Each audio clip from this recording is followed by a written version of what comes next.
جی آپ کے سوال اور ہمارے جواب تو پوچھیں. السلام علیکم. ندیم شاہد فرام سعودی عربیہ.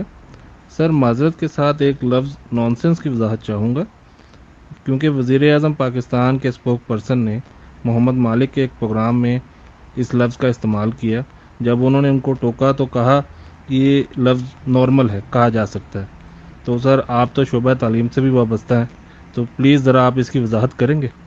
ان کی ڈکشنری میں تو لغت میں تو یہ لفظ جو ہے وہ بہت ہی نارمل لفظ ہے. ان کی جو عمومی ڈکشنری ہے اس کے اندر تو ماشاءاللہ جو الفاظ ہیں وہ تو آپ نے سوال میں بول دیا، تو آپ سوال میں نہیں بول سکتے ہیں.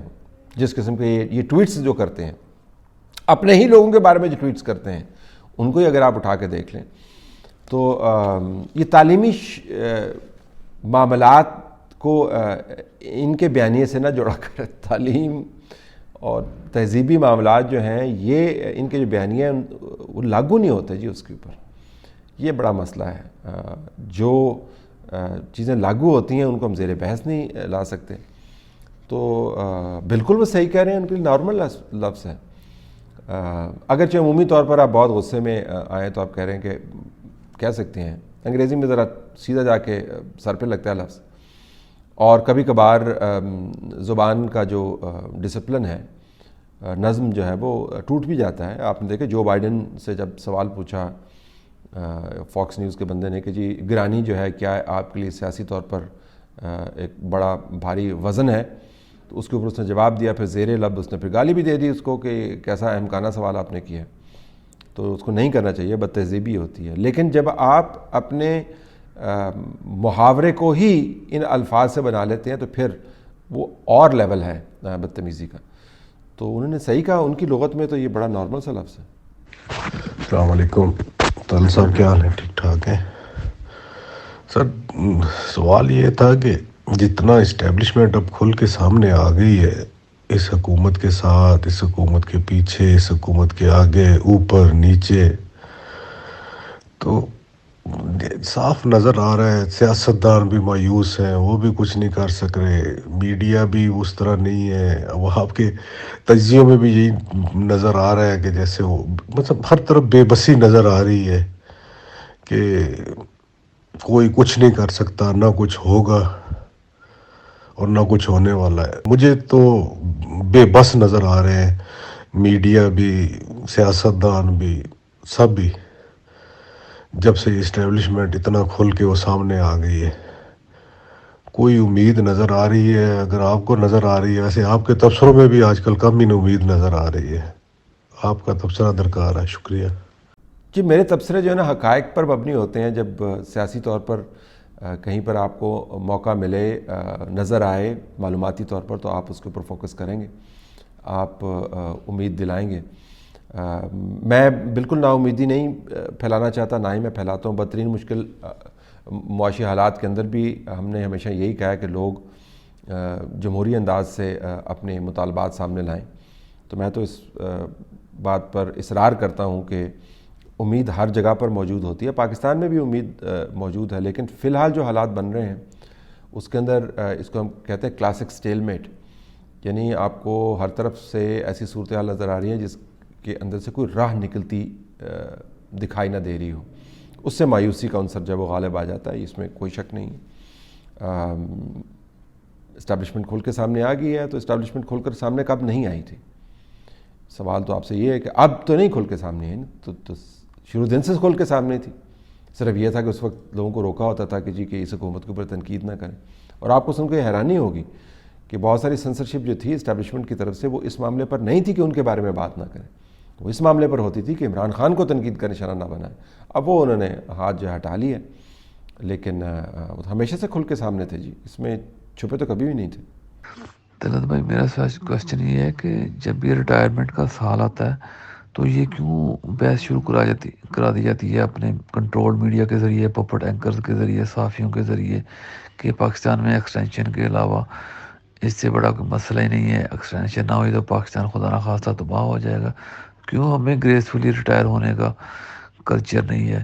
کیا دنیا میں کسی اور جگہ پہ ایسا ہوتا ہے؟ پلیز اس کا جواب لازمی دیجیے گا. کسی بھی شعبے میں آپ کو پتا ہے کہ میرا ایکسٹینشن کے بارے میں کیا نقطہ نظر ہے، چاہے وہ جوڈیشری ہو، چاہے وہ فوج کا عہدہ ہو چاہے کوئی بھی عہدہ ہو، اس کے اندر ایکسٹینشن نہیں ہونی چاہیے جی. پاکستان جو ہے وہ اس قسم کی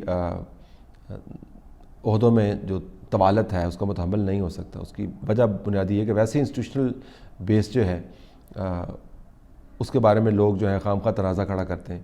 تو آپ جو کلیدی ادارے ہیں ان کے بارے میں اگر مزید یہ بحث جاری رہی تو وہ کوئی اچھی بات نہیں ہے. تو جو ہو گیا ماضی کے اندر ہو گیا. میرے خیال میں ہر کسی کو اپنے وقت پر ریٹائر ہو جانا چاہیے اور یہ نہیں سوچنا چاہیے کہ اس کے بغیر نظام نہیں چل سکتا.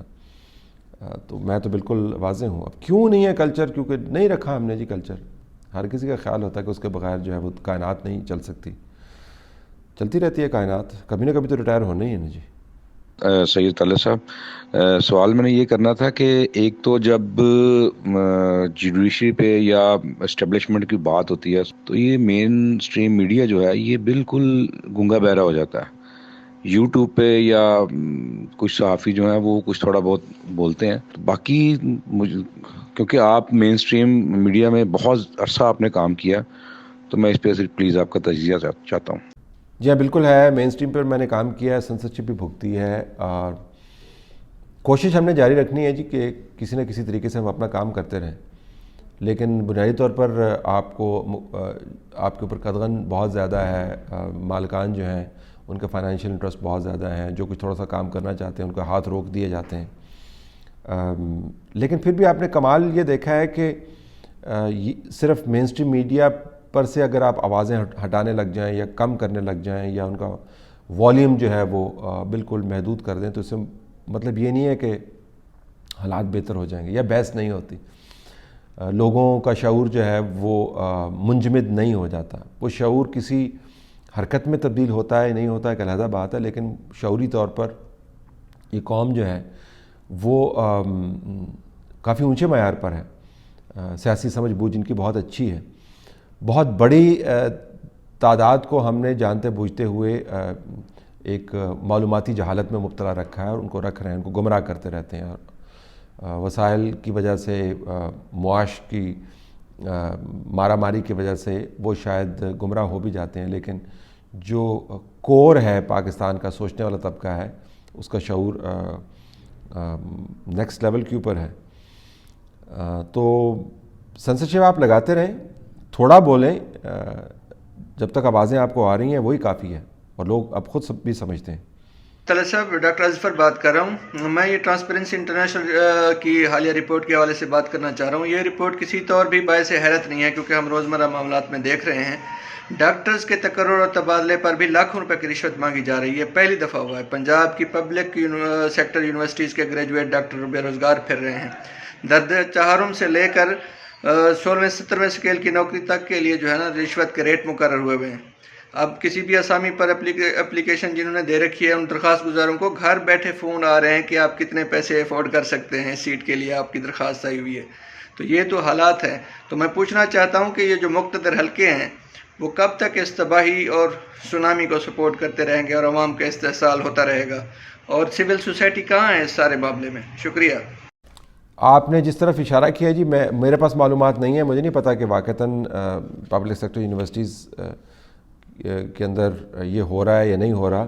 لیکن جب ٹرانسپیرنسی انٹرنیشنل جیسے ادارے جو ہیں وہ کوئی انڈیکس بناتے ہیں تو اس کے لیے باقاعدہ انہوں نے ایک، اور یہ تمام لوگ جو سروے کرتے ہیں اور اس کے طریقہ کار سے واقف ہیں وہ یہ سمجھتے ہیں، ایک خاص انہوں نے میٹرکس بنایا ہوتا ہے، ایک خاص معیار بنایا ہوتا ہے. اس معیار کے اوپر پرکھ کر وہ ایک رپورٹ جاری کرتے ہیں. تو اس معیار کے اندر پبلک سیکٹر کے اندر جو کچھ ہوتا ہے وہ ایک حصہ ہے. صحیح کام کروانے کے لیے آپ کو کتنے پیسے دینے پڑتے ہیں وہ بھی فیصدیت کا حصہ بنتا ہے.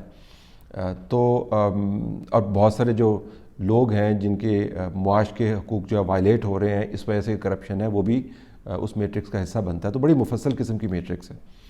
تو اب پتہ نہیں سپورٹ کب تک کرتے رہیں گے اس کا تو مجھے پتہ نہیں ہے جی، لیکن یہ ہے کہ حالات میں آپ کو کوئی تبدیلی نہیں نظر آ رہی. حالات صرف وہیں تک آپ کو اچھے نظر آتے ہیں جہاں تک موجودہ حکمرانوں کی اپنی ناک ہے.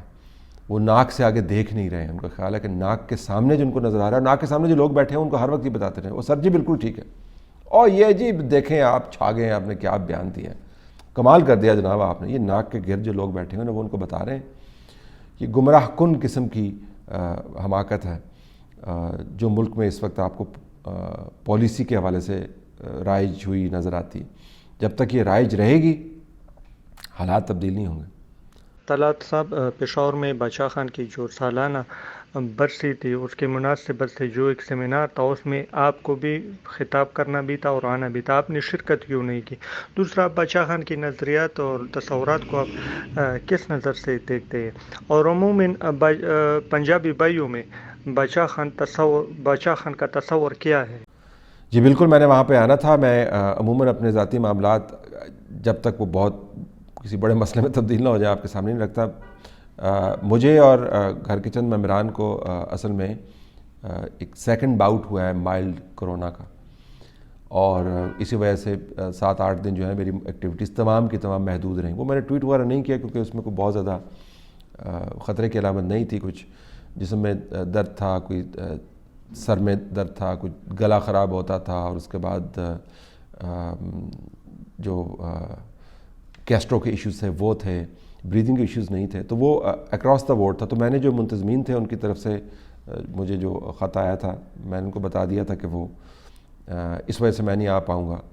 اور آج 8واں یا 9واں دن ہے, نہ جانے کب سے شروع ہوا تھا, تو یہ آن گوئنگ ہے, تو اس وجہ سے میں نہیں آ پایا.